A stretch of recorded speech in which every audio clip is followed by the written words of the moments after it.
I get this query, ma'am, how to improve my vocabulary, how to enhance speaking, how to become an advanced English learner, how to become an advanced English speaker. So basically, hi everybody, how are you all? Hope that you all are great and you're ready to learn some awesome vocabulary. That's idioms. Today we are going to learn some awesome and cool idioms which are going to make you sound really fluent and cool. So whenever you're having conversations with your friends, your colleagues, and you're in informal settings, you can use these idioms and you can sound really cool, because idioms are very important aspect of English language. When you speak English, idioms are something that they are the part of your advanced English. So if you want to become a fluent speaker, expressive speaker, you must know idioms. And today we are going to learn the 10 very cool idioms. Are you excited? Well, I'm Shivangi Gupta, your CELTA certified English language tutor, and let's begin with the video. Idiom number 1 is, it's the name of the game. It's the name of the game. That is a one very cool idiom. I totally love this. One of my favorites. I know this is a bit different and you must have not ever heard about it. It's the name of the game. It's the name of the game means that something is the most important part of the situation or the most important aspect of anything. Whatever is the topic you're talking about, the most important thing, that is the name of the game. So for example, you can say, if you are stranded on a desert island, survival is the name of the game, because survival is most important, isn't it? Imagine someone is stranded on an island. For example, remember that adventure novel Robinson Crusoe? Or maybe you have seen Titanic. So when you're in a difficult situation, in such situation, survival is the name of the game, because survival is most important. Okay, another example could be, when it comes to sports, winning is the name of the game. So whenever you're playing any game, any sports, why do people do that? In order to win the game. Yes, so winning is the name of the game. That's the most important aspect of any sports. So name of the game. Use it next time when you want to say that something is really important and sound absolutely cool. What is the name of the game for you? Idiom number 2. It's all Greek to me. Now we are learning a language and another idiom that is related to another language. So this is again one of my favorites. It's all Greek to me.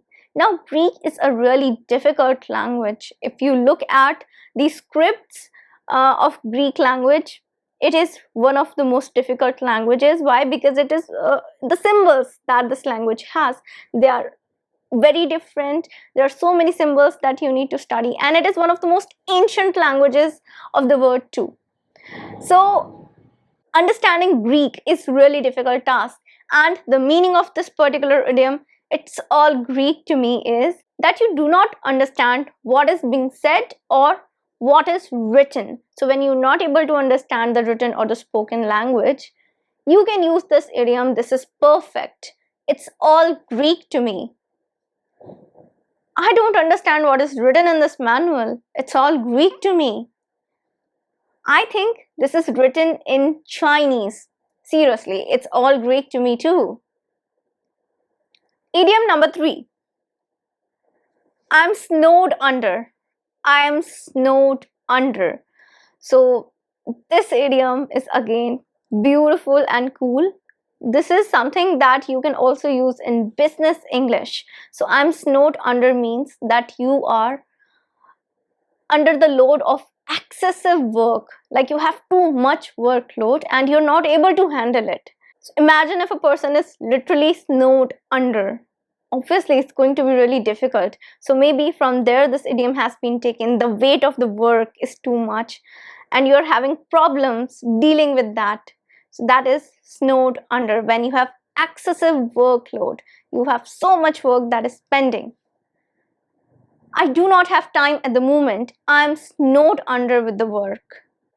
Finally, I can have a relaxing weekend. I was snowed under this whole week. So you can use snowed under when you want to tell somebody you have too much work to do.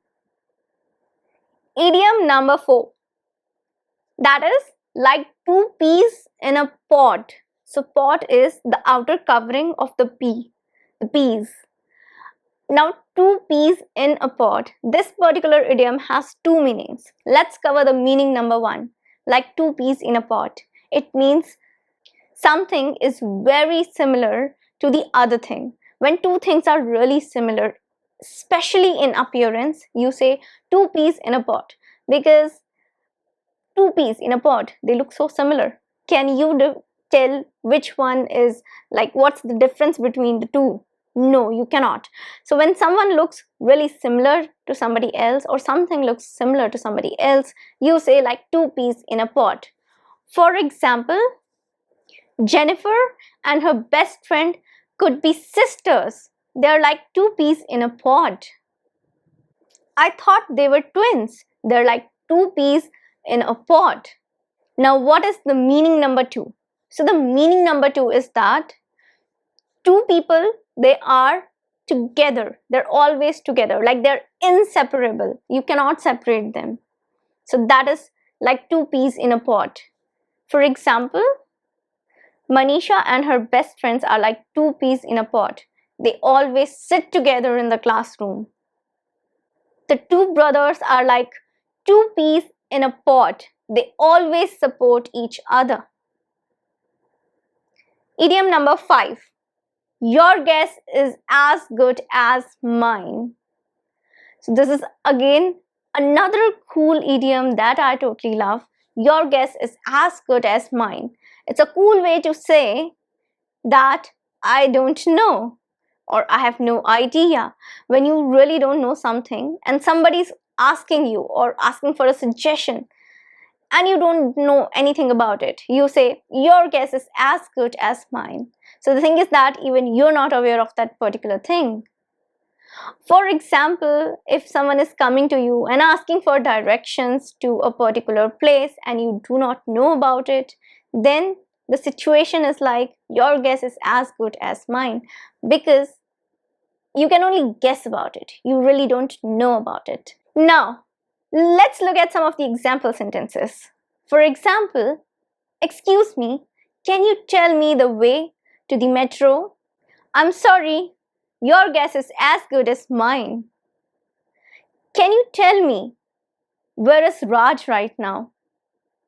Your guess is as good as mine. That means I don't know. So the idiom number 6. Hang in there. Hang in there. So hang in there is basically an idiom that you say in order to encourage someone.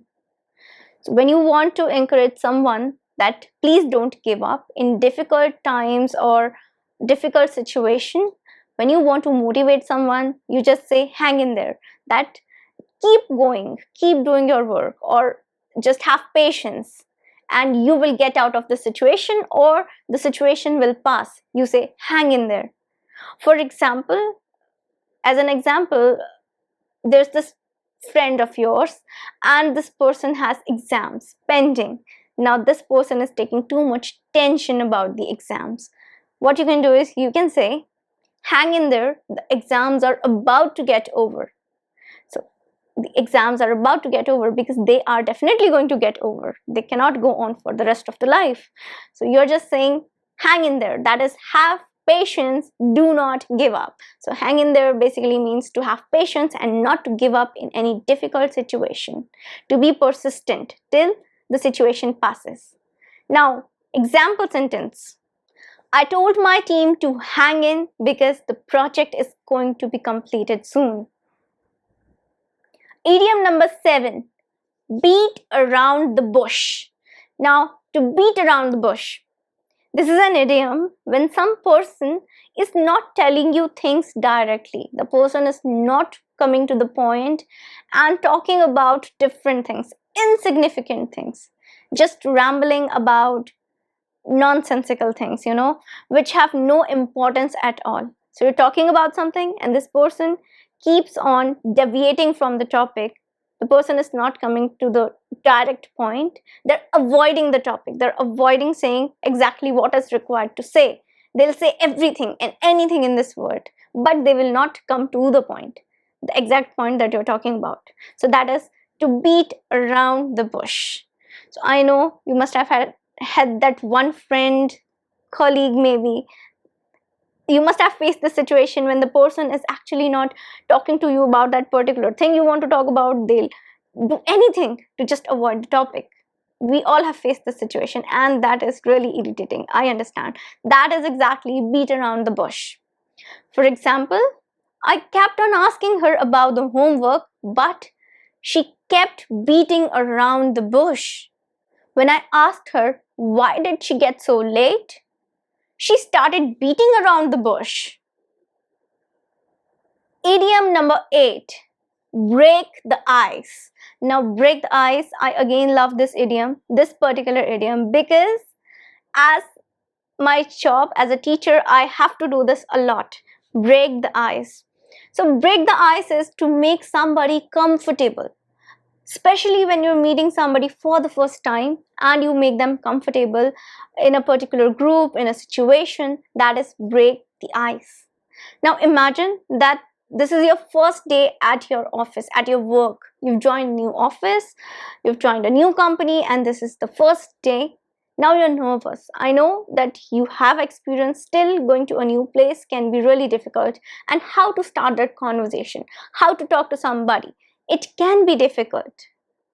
But if someone approaches you and that person starts talking to you, you'll feel much more comfortable in that workplace, won't you? So that is break the ice, to make another person feel comfortable. For example, the manager broke the ice by playing a get to know each other game with all the new joinees. Someone suggested, let's play a dice game and a word game in order to break the ice. So breaking ice means that this particular person is responsible to make all the new people comfortable with each other. So when someone makes the new people who do not know each other feel comfortable within the group, that means break the ice. So managers, people who are in authoritative place, they have to do this task a lot, and you can use this at your workplace next time when you have to suggest something in the meeting or whenever you're talking to a new joinee. Break the ice. Idiom number 9, the second last idiom, the ball is in your court. Again, a very cool and professional idiom. The ball is in your court. I totally love this one. The ball is in your court means that now it is your decision. You are responsible to take the next move. The next move depends on you in order for us to progress in a situation. So you're stuck in a situation and the progress depends on the other person's decision. When you're giving the liability of taking decision to the other person, that means the ball is in your court. So basically, when the startup founders these days, when they pitch their idea, the ball is in the court with all the investors. They've already done their task, they've pitched their ideas, they've given their presentation, and at the end, if you've watched Shark Tank, you must know, at the end, the decision is with the investors, isn't it? So the ball is in their court. And when they make a counter offer, then the ball is in the startup founders court. So basically, it's like you're giving an option or you're giving a choice to somebody to make the next move or to take the next decision. For example, I have laid all my points down. Now, if you want to make the deal, the ball is in your court. I have done all that I can for this presentation. Now, the ball is in your court. So the idiom number 10 is hit the sack. So hit the sack is an idiom which is very informal, and sack is this thing. So this is sack, we all know, a sack of potatoes, for example. So sack, hit the sack. It doesn't mean that you're literally hitting the sack. No, it means to go to sleep or to go to bed. So when you're going to sleep, it's like hit the sack. You're as good as a sack because you're not doing anything at all. So hit the sack. Next time when you're feeling really sleepy and you're going to go sleep, tell your family, I'm gonna go hit the sack, I'm too tired. Or you can say, let's hit the sack, we have done so much work today. So the homework for you for this video is, for this particular lesson, is that you need to include all the idioms next time whenever you're doing your English speaking practice. So all the idioms are there. It's difficult to include all the idioms at once in one practice. What you have to do is use at least 4 idioms out of these 10 in your next English speaking practice, and write down one sentence different from what I've told you, example sentence for each particular idiom, or think about a situation when you can use them. Idioms are really important for your vocabulary. A lot of times I get this query, ma'am, how to improve my vocabulary, how to enhance speaking, how to become an advanced English learner, or how to become an advanced English speaker. So basically the thing is that when you add advanced English to your knowledge, idioms and phrases, they are very important aspect. So advanced English means to know your idioms and your phrases well, because they are a part of your spoken English. So I'm here, Shivangi, to make all your English problems vanish, eradicate all your problems. I'm going to provide all the solutions. Do not worry, learning English and speaking English is like a piece of cake.